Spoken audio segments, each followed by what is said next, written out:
వ్యక్తులను చంపినంత మాత్రాన నక్సలిజం పోదని ఇంకా పెరుగుతుందన్నారు సిపిఐ జాతీయ కార్యదర్శి నారాయణ. మనుషులను చంపుతారు గాని సిద్ధాంతాన్ని చంపగలరా అంటూ కేంద్రాన్ని ప్రశ్నించారు. కాంగ్రెస్ పార్టీలో పదే పదే ముఖ్యమంత్రులను ఢిల్లీకి పిలిపిస్తారని, దానివల్ల పరిపాలనపై ప్రభావం పడుతుందన్నారు. ప్రజల మద్దతుతో ఎన్నికైన ముఖ్యమంత్రికి ఫ్రీడమ్ ఇవ్వాలని, పదే పదే పగ్గాలు పెట్టి లాక్కూడదన్నారు నారాయణ.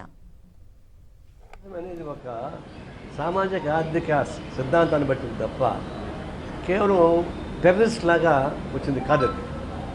టెర్రరిస్టులకి నక్సలైట్లకి మరి తేడా తెలియని మూర్ఖత్వం ఈ కేంద్ర ప్రభుత్వం.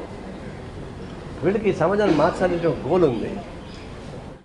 వ్యక్తులను చంపినంత మాత్రాన నక్సలిజం పోదని ఇంకా పెరుగుతుందన్నారు సిపిఐ జాతీయ కార్యదర్శి నారాయణ. మనుషులను చంపుతారు గాని సిద్ధాంతాన్ని చంపగలరా అంటూ కేంద్రాన్ని ప్రశ్నించారు. కాంగ్రెస్ పార్టీలో పదే పదే ముఖ్యమంత్రులను ఢిల్లీకి పిలిపిస్తారని, దానివల్ల పరిపాలనపై ప్రభావం పడుతుందన్నారు. ప్రజల మద్దతుతో ఎన్నికైన ముఖ్యమంత్రికి ఫ్రీడమ్ ఇవ్వాలని, పదే పదే పగ్గాలు పెట్టి లాక్కూడదన్నారు నారాయణ. సామాజిక ఆర్థిక సిద్ధాంతాన్ని బట్టి తప్ప కేవలం టెర్రరిస్ట్ లాగా వచ్చింది కాదు. టెర్రరిస్టులకి నక్సలైట్లకి మరి తేడా తెలియని మూర్ఖత్వం ఈ కేంద్ర ప్రభుత్వం. వీళ్ళకి సమాజాన్ని మార్చాలనే గోల్ ఉంది.